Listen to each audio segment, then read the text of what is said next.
for me, as someone who is far removed from people, to get out and go to those conferences once or twice a year is everything. And it makes me sad that a lot of people are finding all of their bee education on YouTube but nowadays, because I think that getting together in a room with like-minded people and learning together has a value that you will never get on YouTube. So I do still want to put my effort into making it out to those conferences. I'm hoping that through being on the executive, I can help to draw people from the online space into the in-person space.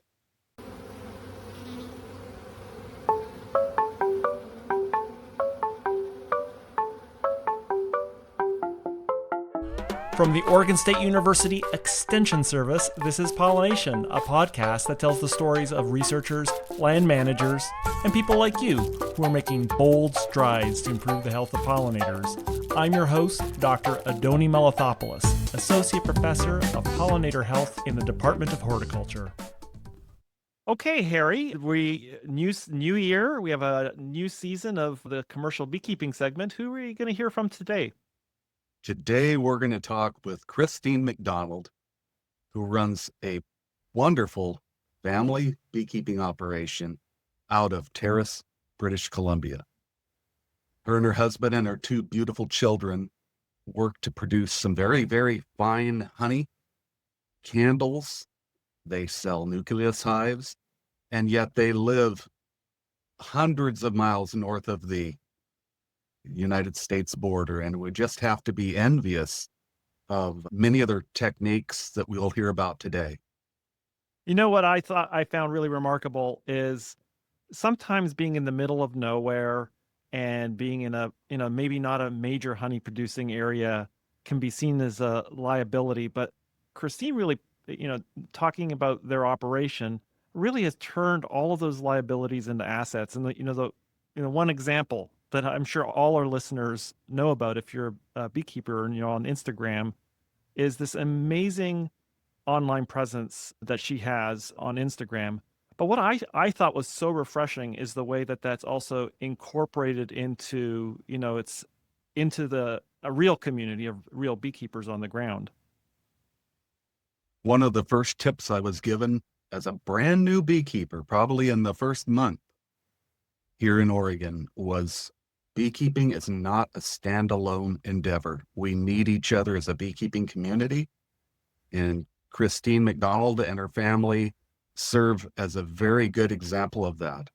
Up in the remote area, but working with local beekeepers and communicating to all the rest of us on Instagram. Okay, well, let's head way far north to Terrace, British Columbia, this week on PolliNation.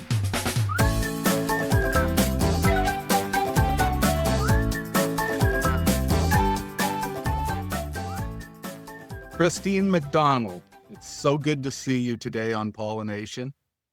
I was looking at your weather up there in Terrace, British Columbia, and it looks like that you're at -7 up there, and I just want you to know that nobody on this podcast will hear crying and whining from Salem, Oregon here. So great to have you on PolliNation. How's things looking up there? It has been cold. We've got a fair amount of snow, and usually I love to go out and check the bees in the snow, and it's a great time to just smell and listen and take some pictures because it's beautiful. But unfortunately, I broke my foot a couple weeks ago, so I am not hobbling through the snow to any bee yards this year. Yikes. It's always good when things like that come up in the off season, that's for sure. The timing was right, for sure.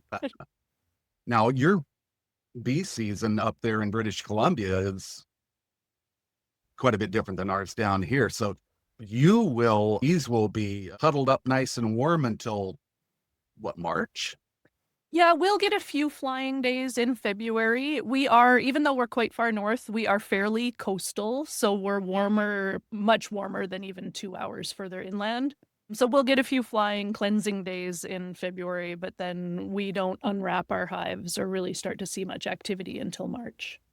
Until March, okay. And then I assume the job as number one is to get in and see stores are available Yes. up there. Yes. We have such a long winter that hefting is a really important strategy for us. So we do start to monitor hive weights just by going around and kind of lifting, tilting from the back in the new year. So we'll start that as soon as I can make it out there. Do you winter in singles or doubles? We winter in whatever that particular colony is kind of Oh, suited for. Typically, it's more doubles. This is the first year ever where we have more singles than doubles. is there like a weight target weight for that long cold winter up there? Not really. I find that the almost the ratio of like bees to stores is more important than some set weight number that we aim to hit. But I like to refer to, I think it's a Bob Binneyism that just when you lift the boxes, whether it's one or two, every box that is there should feel like a box full of rocks. So that's what we aim for. That's great. I've been going through our nucleus hives, installing little fondant patties, and seems like it's been such a warm spring that they've consumed more than I'm Oh, used to wow. seeing at this. Has that been an issue in BC? Are you having a warm winter? Is there worries about them going through feed quick? No, we have not been talking or hearing about that this year. We had an unusually warm fall, but it was warm enough that the bees were actually still active and flying. So we had to do a ton of feeding kind of through September and up to October when there was no more flower resources out there, but our bees were still very, very active. So we were feeding a painful amount of syrup this painful for the wallet.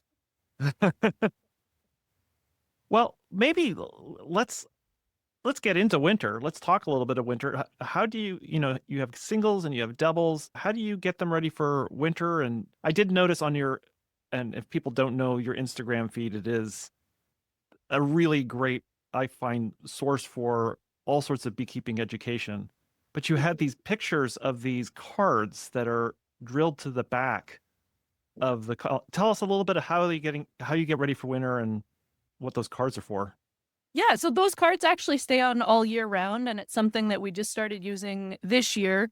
Our business is just my husband and I. We're the only two that go in hives and do any of the bee work.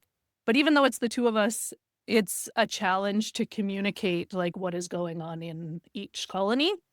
And so I made these cards. They're actually just, I designed them in an app called Canva. That's just a graphic design app. And I printed them as stickers and then stuck them onto corrugated plastic, like old election signs. And it's a visual that is stuck to the back of the hive. It's about 6 inches by 3 inches.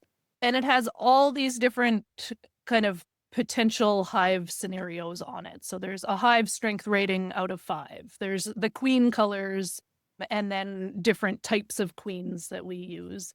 There's honey scale out of 3, whether there's mites, whether there's any signs of disease. And each one is a space where you can stick a tack if that thing applies. So, for example, if there is a blue queen in there and it's a rushing river, it's one of our queens, then we would have a tack in blue and a tack in rushing river and a tack in 4 out of 5 for strength, for example. So it's a way that at a glance we can tell what's going on in a hive. In terms of winter, we actually use a lot of different wintering things, different types of wraps and different styles. And mostly it's because I have never been so convinced that one thing is the way that I have fully invested like financially in that thing. So we use 3 different kinds of wraps.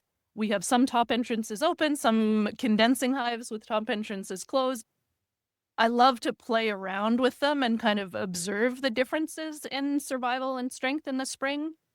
But honestly, up to now, I have not been fully convinced of one over the others. So we continue to just have a mix. And I think when it comes to wintering, the more important thing is having strong, healthy colonies going in with low varroa loads. And then everything that you do on top of that is just a bonus. I think I was at a meeting in Calgary, and there's that engineer in the Yukon somewhere who came up this whole ETN. idea. Yeah, this whole thing about a condensing hive. What is? Can you just run us through the principle of that? It's sort of the opposite of how I was trained. Yeah, I think it is still really counterintuitive for a lot of people because we often hear that moisture kills bees. It's not cold, it's moisture that kills bees. And so we try to get moisture out of the hives. But the idea with a condensing hive is that bees are actually really good at managing moisture for themselves. They do need moisture and even condensation in the hive, but in places where they can use it. So with a condensing hive, you have no top entrance. So the only airflow and the only bee access is in the bottom. But the idea is that you are insulating the top of the hive so well above the cluster that it will never be cold enough for condensation to form. So the heat of the cluster obviously is going to rise. It's going to hit the roof of the hive, and it's warm enough right there with all your insulation that it's not going to rain down on the bees. Now, at the edges of the box where there are no bees and it's not right above the cluster, you are going to get a bit of condensation, but that's where the bees can go out and access it because they need water to fully digest honey, and they need water, especially when it comes to brood rearing, kind of in the earlier parts of spring. So, allowing the bees to manage their moisture like that has worked really well. I do really believe in the condensing hive model, but I also work with my husband and we have to compromise, and so we have some of each. So we're less than 90 days away from bees flying. Well, 60 days, actually. You said they will begin some cleansing flights. What are they going to find when they fly? What's going on up there? What's the first thing that they get to work on up in Terrace? Oh, it's a while until the first thing comes out, which is really like our willow trees, but that won't be until the very end of March. Um, Oh, so for a while, they're still relying on those in hive food stores. Occasionally, we'll put a pollen patty on, especially if it's really warm and they're doing a lot of flight. Then we'll try and beat the pollen flow just by like a week or two. We don't want to get too far out in front of it, but just to support their brood rearing a bit if it's warm and they're really active. what kind of flows do you anticipate as the season continues up in Terrace? We're in a really unique situation up here because there is no agriculture at all in or around Terrace. Oh, Uh, wow. so we're a mountain valley. There's not that much flat land and no commercial agriculture. We do have a lot of like backyard fruit trees, backyard gardens, but it's all very small, like individual or market farm scale.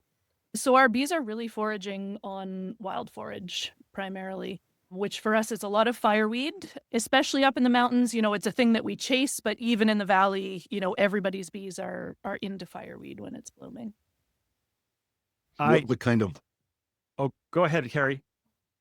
what kind of honey does that produce? Is it a darker honey then, or? No, it's about as light as it gets. They call it the Oh, champagne of honeys. Yeah, and in a wow. good year, it's like water white, just Oh my gorgeous. goodness. Of course, it varies a little bit year to year. It is delightful. The flavor of honey follows its color, so like light means kind of bright and mild in flavor, but very unique, just buttery smooth. And Donnie's smiling because I know he loves it. I do love it, and I think we might be in the here in Oregon, the southern extent of where fireweed honey can be produced. And I remember seeing one of your posts, and you pointing out something that I think beekeepers have known for a long time. It's fickle. It's a fickle honey flow. Can you tell us what you've learned over the years about fireweed flows? Yeah, I talked to somebody in Oregon at the conference there last year who was asking exactly that. Like I get up there and some years I get it and some years I don't. And that's part of it is you can be standing in a field of purple surrounded by fireweed and the bees might not be foraging on it. So there's a couple things I know and then a couple things that I think maybe I know. So what I know is that it is they only forage on it or it's only giving nectar at pretty high temperatures. I'm going to have to do some Fahrenheit conversion, but it's like 23 degrees Celsius is kind of the starting point. So that's 70 or warmer, I think, isn't it? So fairly warm, and especially since most fireweed happens at elevation, you need to be hitting those temperatures up high. Other things that I think I know is I think that it is really dependent on a snowpack in the summer. So it is a very deep rooted plant. And I think that we see the best fireweed flows when there's kind of that long-term moisture down in the ground that we only get from kind of trickle melting snow.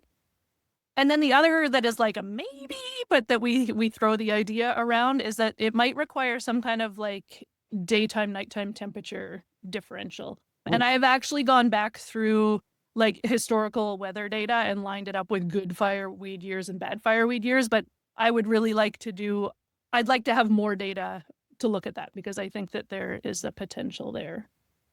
But yes, it's fickle. That would be such a cool, yeah, that's a great idea. I think, yeah, people have scratched at it, but I bet you could put all that together and really forecast it. one thing I noticed is that you run a family operation, which is something we always look forward to seeing. We started similar to you. 35 years ago, we were farming onions, Hmm. shallots to be exact. Then we moved into beekeeping and the onions went to the wayside. But I see that you started up in a similar manner. Can you tell us about that? Yeah, it was never our intention to do this as a business in the beginning. We just wanted a couple backyard hives. My husband wanted to make mead. To be honest, I was quite reluctant to start, and I tried to convince him to put them in someone else's backyard instead of our backyard. But I think, like many people, it didn't take long before I realized just how amazing bees are, and those first few inspections were not as scary as I expected, and how much, I mean, you probably can tell how just naturally nerdy I am, like how much there was to learn about bees. I was all consumed fairly quickly.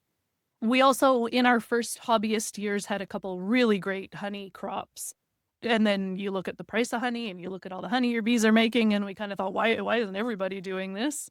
So we started slowly building up in hive numbers. Of course, there were lots of hiccups after that, but that was kind of the beginning of it all.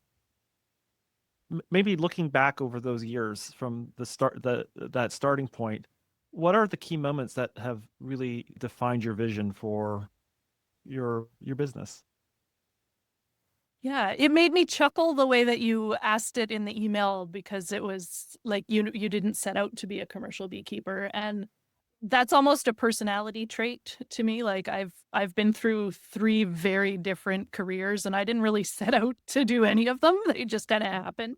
And beekeeping was the same. So we were building up hive numbers just because it seemed fun and we had had a couple successful winters and why not? And then when my daughter was 6, she actually got a fairly life-changing diagnosis, and at the time, I was teaching science and math at the local middle school, and that was not very flexible. You can't just leave like classroom teaching because your child needs you. And so I started to make an exit plan pretty quickly from that so that I could be more flexible for my daughter. And most of that was to, yeah, to start to turn the bees into something that could actually, make a living for us. So I took the leap. And then in that year that we took the leap, of course, we got no honey at all. It was our worst year ever, still to this day. But ultimately, that's what forced us to diversify and to get into like the candles and eventually the hot sauces and all the different things that we sell now as products. Okay, so Your web diversification came as one of the lessons early on Hmm. in what you offer. Yes, year one of making a go of it as a full-time business was the year that we didn't get any honey, and then we looked at these, like, buckets and buckets of beeswax, just, like, raw right out of the wax spinner that we had never used. We're like, "I guess it's time to do something with all of that since we have no honey to play with." Yeah, and then the first thing that we got into, like many people, was the candles, and it just kept going from there. After that, we decided, even with our honey harvest, are there ways to add value to this honey? Some years honey is going to be limited, other years it's going to feel quite unlimited when we're only selling like direct at a farmer's market. So what can we do with this kind of extra honey to turn it into something that people will buy? But you're so far from large markets.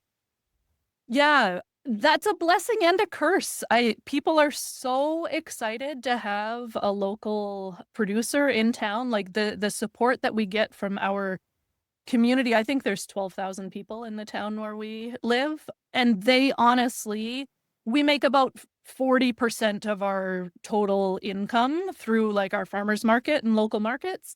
They support our family, our that small community of 12,000 people. So the demand is there. Can you describe the scope of your beekeeping community in your area there? Or are there any, is there a beekeeping community there, or meetings or associations or anything like that up there? We don't have a club, unfortunately. There are probably 50 beekeepers in town. We do get together at a bar like once a year at the end of the season just to kind of chat and have a little social, but so far there hasn't been anybody wanting to put the work into making it more formal than that. We have a Facebook page that encompasses a bigger part of the province. The next beekeeper who is at a similar scale to us is about 3 hours away. We measure distances in hours in Canada, so they're about 250 kilometers or 150 miles away. And yeah, aside from that, I would say the broader community that I really rely on is all online, is all virtual, mostly through Instagram.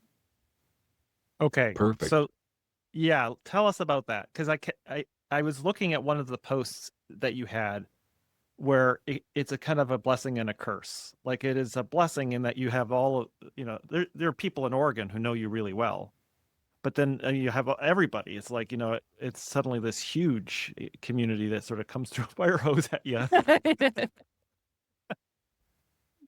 Yeah, I think the way that I interact on Instagram has changed a lot since the beginning. I think like most small businesses, you go on there thinking like, I need to sell my product.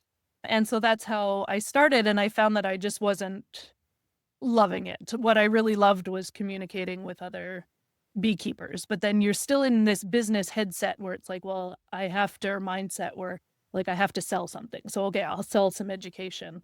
And I've done workshops and done courses and stuff to a virtual audience. So it's nice that it gives me access to people outside, my little corner of British Columbia.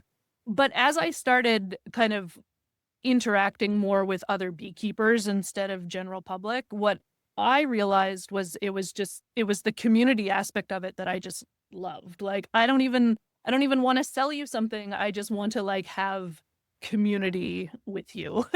um Nice.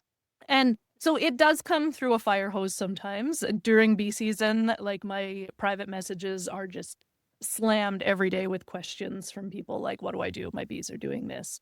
But I enjoy it. It's something I just kind of put my feet up at the end of the day and get back to people. And so many like real friendships have formed out of it that I find it very worthwhile. So there's the broader audience, and then I have all my little kind of like group chats where we have the more meaningful relationships there. I was thinking about a previous podcast we had with Karen Finley, and her moment, the thing that she remembers is she would go down to Almonds and the Turlock truck stop. There was some place in Turlock That's it. where all of these beekeepers would get together, and it was kind of a great way to kind of get to know your community. And I imagine in some ways you're the hub of a lot of people who are beginning, but you probably also you've connected to mentors who you wouldn't have locally, or people who tell us a little bit about that interaction. How does that happen? Yeah, definitely. Like I end up being the one a lot of hobbyists come to, but then I have my people that I go to when I have questions and like, hey, how did you do this? I know there's a lot of YouTubers that are really like better known, but my happy place is on Instagram. So like Jose Uribe, who is California beekeeper, Mhm. he's someone that I chat with a lot when I have questions about like, how is this done in a commercial context. Tom Cinquini, who is one of your own in Oregon, has been amazing when I have kind of commercial oriented questions. And then occasionally I'll get onto the Facebook groups, but I try and stay away from those because there's a few too many opinions in a lot of those for me. I guess one last thing I wanted to ask about this is Harry and I have had this conversation a bit, and we've been talking about like beekeepers who are younger than the two of us and who are kind of finding new ways to plug in. You're interesting because on the one hand, you have an online presence, but you're also a member of the BCHPA, the Honey Producers Association. How do you see those two things, the old kind of, I hate to use this word, but legacy organizations and the kind of new things that are sprouting up? How do you think they should, they can interact together and work together? I think they're so important, though, the legacy organizations. Like for me, as someone who is far removed from people, to get out and go to those conferences once or twice a year is everything. And it makes me sad that a lot of people are finding all of their bee education on YouTube but nowadays, because I think that getting together in a room with like-minded people and learning together has a value that you will never get on YouTube. So I do still want to put my effort into making it out to those conferences. I'm hoping that through like being on the executive, and I hope that I can help to draw people from the online space into the in-person space. We've always said that the expense for travel and motels and the conference and banquets is all really returned out in the hallway, visiting Yeah. with fellow beekeepers. And the learning and teaching is all secondary. Yeah, it's so true. I would pay the airfare and the conference registration fee just for like the drink that you have at the social with someone new and learn all about them and how they do things. Let's squeeze a second in here or two talking about queens. I see that you do raise your own queens. Do you buy them? Do you import stock that you prefer? We buy queens for our nuke sales in the spring. So because our season is so compressed, beekeepers really want their bees, as soon as bees are flying at the beginning of May or by mid-May, so that they can get a reasonable season in. So that means that we need nukes ready before we're able to raise queens for them. So we import those first round of queens.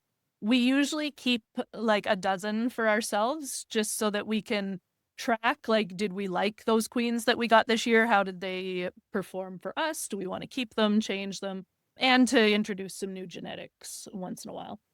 Aside from those kind of new dozen that we get every year, everything else for our operation we raise from our own preferred stock. Nice. So we really go hard in, and we don't use mating nukes. We don't use the mini nukes. We use full size, like deep equipment. So usually when we're replacing a queen, that colony will get a whole nuke, or we'll pull the queen out and requeen that one with another graft. And eventually it will go through the year as a nuke. So we're not just raising queens. We're constantly raising a battery of nukes that we can use however we need to. You must have a very narrow window in terrace for queen mating up there. We do, and our weather can be very challenging. I will often graft around and have great emergence, and then they just will not get an opportunity to mate for 2 weeks Right. of pouring rain. So it's like scrap those ones and start again. Yeah. Those are just kind of the challenges of living where we do, and we compensate by just making more so that we always have enough to account for some failure. While we're So on this you're looking, topic, oh, sorry, go ahead, Harry.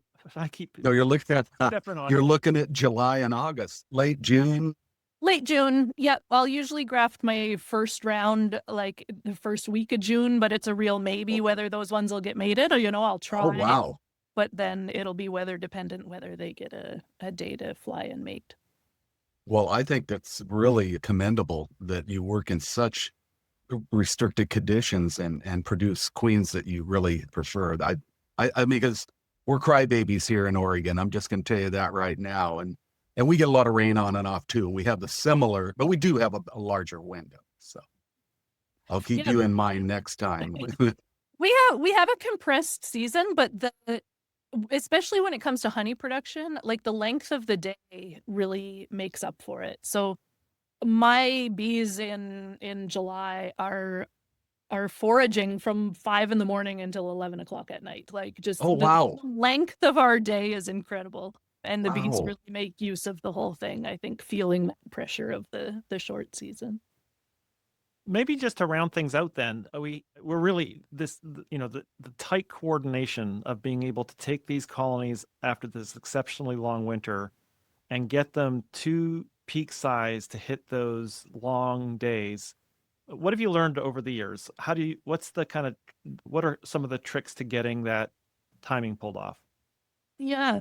Unfortunately, we've learned that there is a trade-off. The trade-off for us is between making nukes in the spring or getting a spring honey flow. We cannot do both. No matter how many ways we try, it doesn't happen. If we choose to make nukes and reduce our colony sizes down, then we have it timed perfectly. If we miss the spring honey flow, then they're going to be ready and productive for the fireweed flow that happens in July and the first couple weeks of August.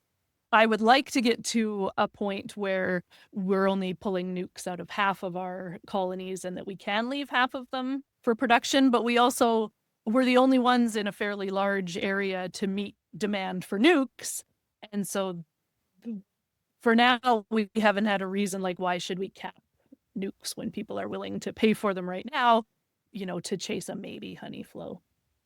Harry, is there anything that we left out or anything that you want to pick up before we wrap it up?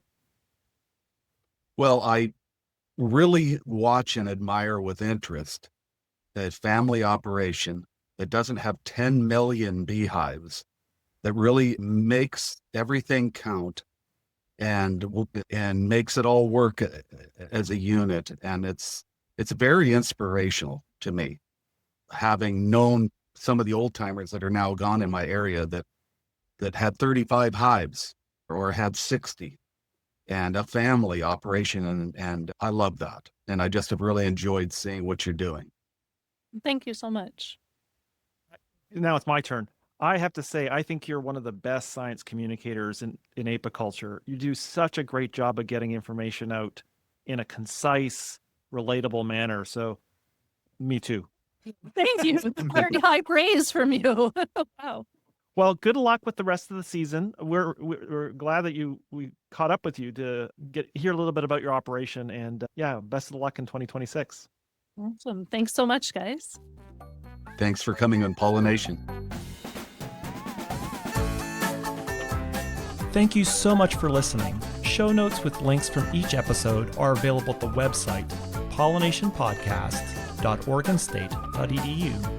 I also love hearing from you, and there's a form at the website where you can pop in and say hello and give me feedback. If you want to support the show, remember to leave a rating on iTunes, Spotify, or whatever podcast mothership you use. And finally, if you have the means and you want to help support my lab's effort to document bee biodiversity in Oregon, visit OregonBeeAtlas.org and follow down to the donate button where you can make a tax-deductible donation to the Jerry and Judith Paul Native Pollinator Endowment. Every little bit helps. See you next episode.